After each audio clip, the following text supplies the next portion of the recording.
I'm a little hesitant to make this particular video because although I've covered gaslighting in the past, I haven't really covered it to this depth.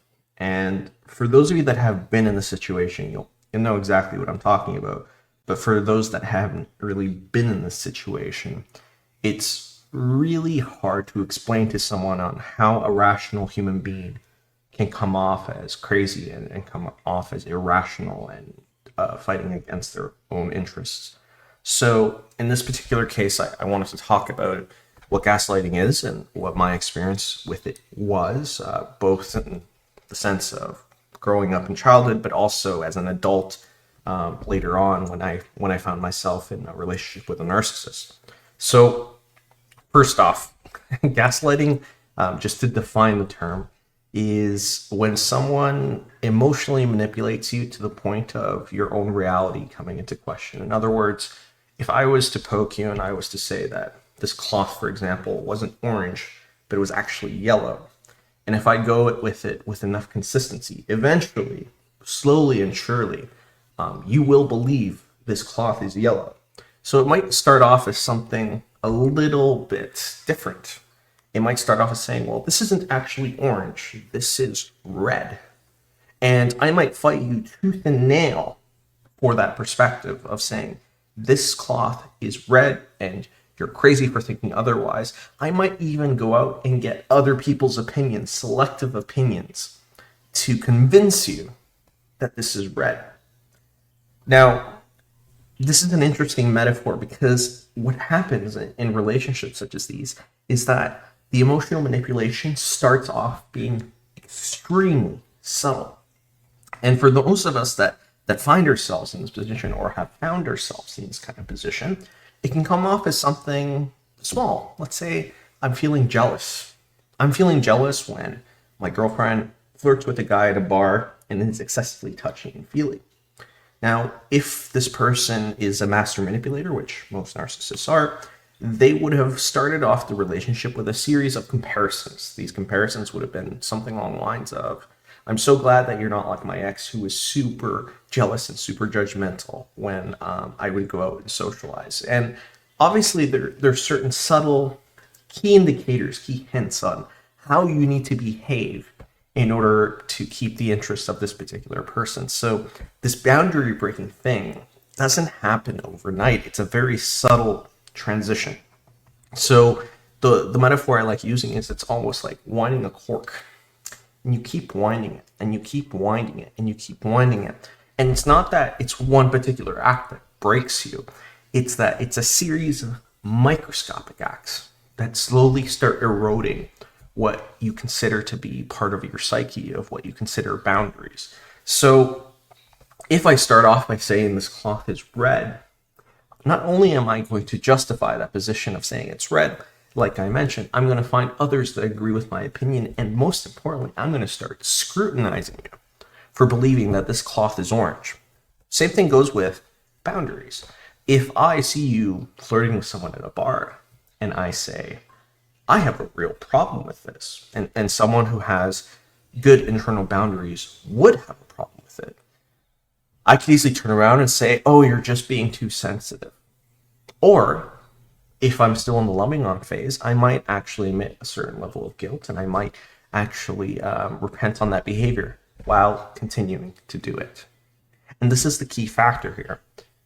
There's usually two contradictory statements, two contradictory ways of thinking that are usually projected in the sense of being able to isolate what we call the victim in this particular case. Or I should have used the word victim, the codependent. So what happens? Well, it starts off something small. Maybe I catch my girlfriend or boyfriend flirting with someone at the bar, and I say, I have a real problem with the way you acted tonight. And if this person is a manipulative person, making that assumption, they might do one of two things. One, they might deflect, so they'll blame the booze, they'll blame the people around them, or they might just say, oh, this person was really being creepy and I just went along with the flow to try to ease the tension, and they'll try to find a way to essentially escape this realm of criticism. You, being a loving partner, a loving person, will let this slide because for the most part, most of us don't want to be in conflict. We don't want to be in a situation where we're constantly arguing with a partner, especially for something like small as, let's say, flirting. But slowly, it starts expanding. So it doesn't expand to just flirting. It expands to them getting together with an ex. And you'll say, well, I have a real problem with this. And then, of course, they will deflect and say, no, no, nothing happened. You're being too emotional. And they will call your sanity into question.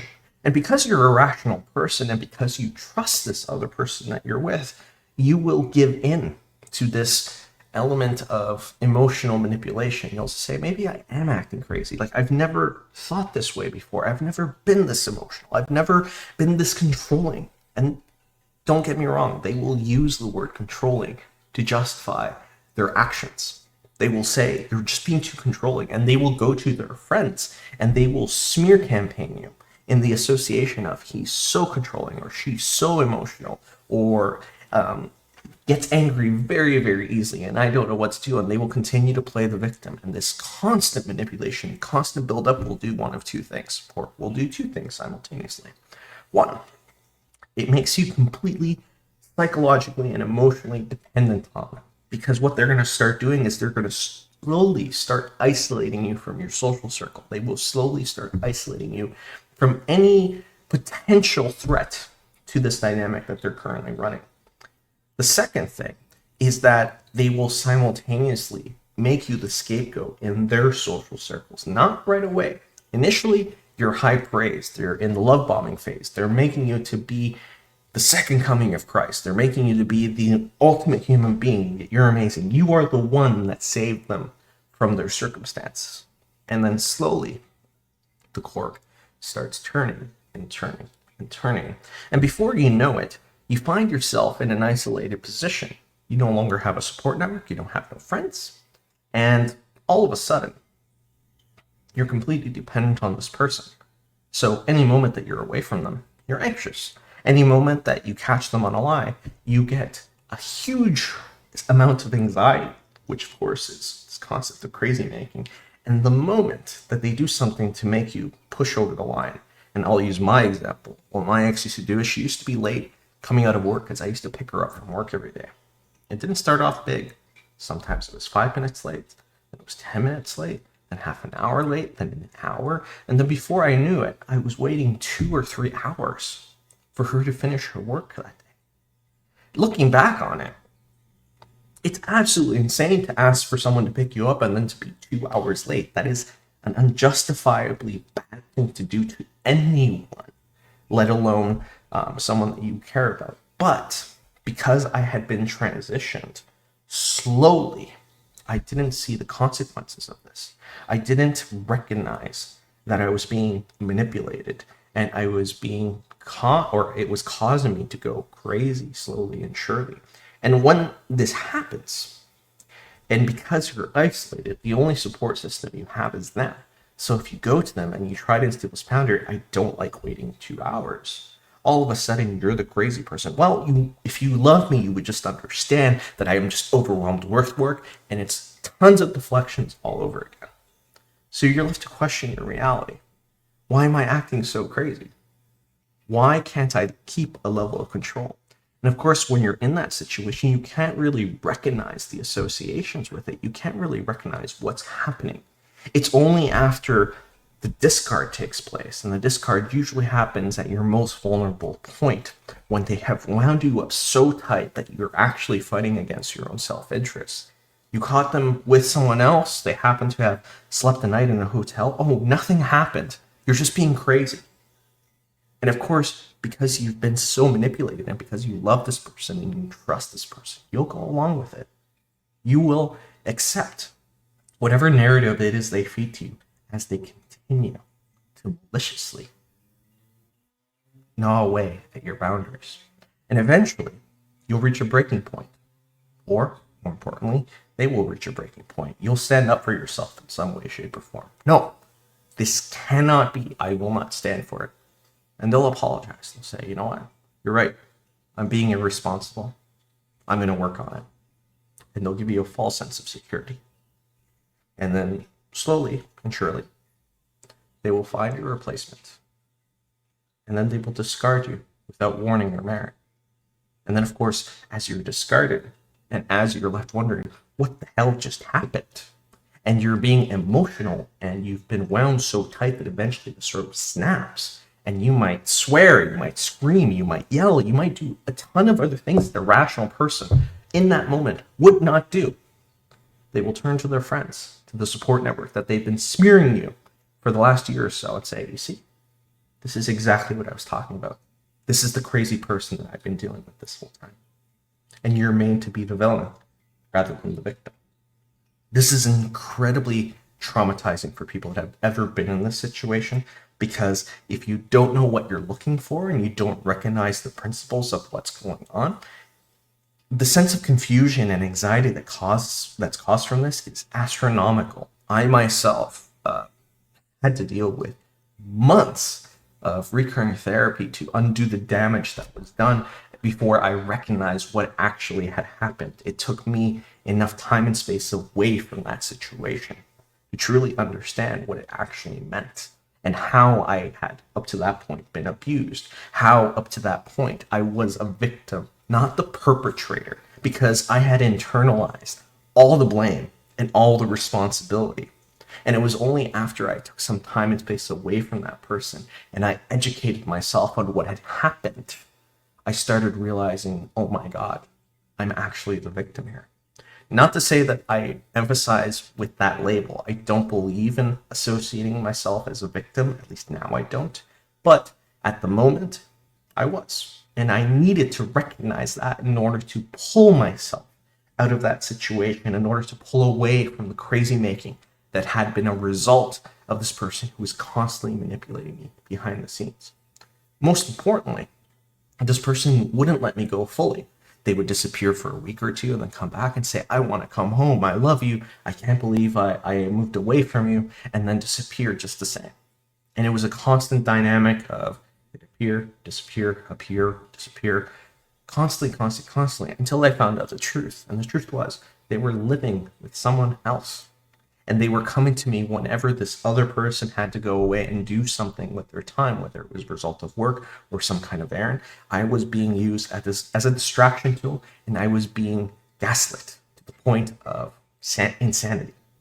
This person was promising me fulfillment. They were promising me the world. And then pulling away at the last moment when the hope was almost at my grasp. And if I reacted to that, I was blamed for it. You see, this is why I can't come home.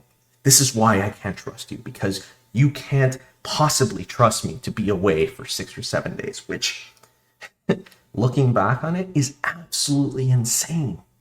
But in the moment, at the time, I didn't have boundaries. I didn't recognize what I was in. I didn't recognize the toxicity of the situation.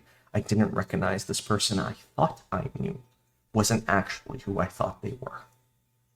And it took time and space, education and reflection before I came to that conclusion, before I saw them for what they were. And then when I saw them again and they tried to manipulate me again, I had boundaries. I had defenses in place. I shoved this person aside and said, you're not going to do that to me anymore. And of course, the moment you say that, you really become a threat, because now you're calling them out in front of the entire world. And they will smear you, and they will tempt you, and they will say things about you to people that you care about, to people that you love. They will accuse you of dark things, because people like us, people that empathize, people that care about others, we have our limits. We have our limits in unassociating with a negative person. If someone screws me, I'm not going to go out of my way to destroy their life. I'm not going to go out of my way to destroy their career. These type of people would do that without any sense of moral or ethical consequence, because they are incapable of understanding that association. They are so sick in the mentality of how they see the world, and they insist on creating so much drama in order to deflect from their own personal reflection, that any association at calling them out on something will result in you being attacked for it. This is why it's so important that if you find yourself in this kind of situation, it's important to put enough time and space away from this person. Don't call out this person. Don't create a smear campaign of your own, because you will not be able to fight this kind of smear campaign tit for tat. You have limits. Most of us that have ethics have limits. This type of person has none. So the best thing that you can do is slowly walk away. Don't look back. And of course, with enough time and space and reflection and education, you will start recognizing the circumstances that have led to this situation. You will forgive yourself for putting yourself in this kind of position. And most importantly, you'll have proper defenses so that should this ever happen again, you can look at it and say, I am not going to let you walk away with my soul. That's it for today. I hope you enjoyed this episode. If you did,